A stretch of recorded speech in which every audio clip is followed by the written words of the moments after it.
Hello students, let us understand this question. The question says, in the phosphorus cycle, phosphate becomes available by weathering of rocks first to. तो ये हमसे पूछ रहा है कि जब phosphorus cycle होती है तो जो phosphorus है वो rocks से weathering के process के बाद सबसे पहले किसको available होता है.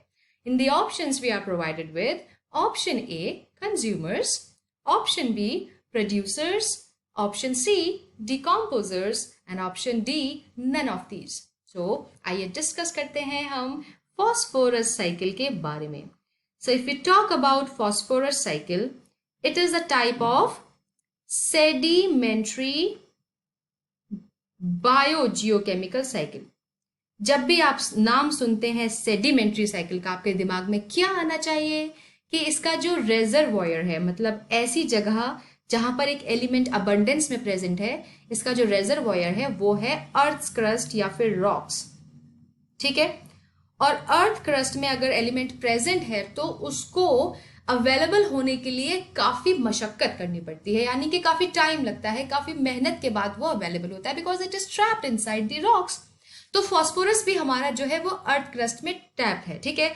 और जब फॉस्फोरस को अवेलेबिलिटी उसकी जब होनी होती है तब वो तभी होती है जब रॉक्स की वेदरिंग होती है. मतलब वेदरिंग क्या है? वेदरिंग एक ऐसा प्रोसेस है ओके जिसमें रॉक्स क्या होते हैं? Rocks break down and they ultimately convert to soil. But ये जो प्रोसेस है ये 1 या 2 दिन में नहीं होता. It takes hundreds of years for those rocks to break down and be available in the soil. So जब rocks break down होंगे उनमें जो भी एलिमेंट्स ट्रैप्ड होंगे वो भी सॉइल में आ जाएंगे. तो अब हम चलते हैं, देखते हैं फॉस्फेट की साइकिल को और अब देखते हैं कि जब वो अवेलेबल होते हैं आफ्टर वेदरिंग तो सबसे पहले उनको कौन लेता है.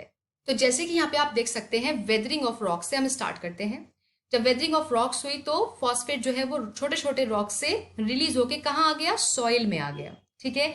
और सॉइल से सबसे पहले उसको किसने लिया? प्लांट्स ने लिया. राइट. सबसे पहले वो कहाँ गया? प्लांट्स के पास वो मूव हुआ. प्लांट्स ने उसको फिर ऑर्गेनिक कंपाउंड का पार्ट बनाया. ठीक है. उस प्लांट्स को फिर एनिमल्स ने कंज्यूम किया तो फिर वो एनिमल्स में चला गया. राइट. और प्लांट्स एंड एनिमल्स जब दोनों की ही डेथ हो गई या दोनों का एक्सक्रीटा निकला तो फिर उसको हमने डेट्राइटस बोला और डेट्राइटस को फिर डिफरेंट डेट्राइटिवोर्स ने खाया, उसको ब्रेक डाउन किया और फिर वो दोबारा से सॉइल में आ गया. तो सबसे पहले वेदरिंग के बाद जब फॉस्फोरस अवेलेबल हुआ तो वो हुआ प्लांट्स को. ठीक है. और जो प्लांट्स होते हैं वो हमारी इकोसिस्टम में कहलाते हैं प्रोड्यूसर्स. ठीक है. उनको हम प्रोड्यूसर्स इसलिए बोलते हैं क्योंकि वो हर एक इनऑर्गेनिक कंपाउंड को ऑर्गेनिक कंपाउंड में फिक्स करने के केपेबल होते हैं. ठीक है. प्राइमरीली इनऑर्गेनिक कार्बन को वो जो inorganic carbon in the form of carbon dioxide present है उसको वो ग्लूकोज में फिक्स करने की कैपेबिलिटी रखते हैं जिसको हम बोलते हैं फोटोसिंथेसिस. और एनर्जी का जो फ्लो है वो स्टार्ट होता है प्रोड्यूसर से ही, यानी कि प्लांट से ही. So from here we understood कि प्रोड्यूसर्स वो ऑर्गेनिजम्स हैं जो सबसे पहले फॉस्फोरस को पाते हैं. So now coming back to our question, हम बोल सकते हैं कि वेदरिंग के बाद फॉस्फोरस सबसे पहले अवेलेबल होता है प्लांट्स को यानी कि प्रोड्यूसर्स को. सो यहाँ पर we drew the inference.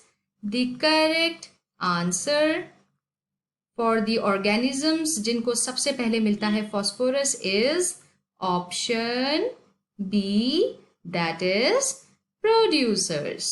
Very good. So I hope this question is clear to you. Thank you.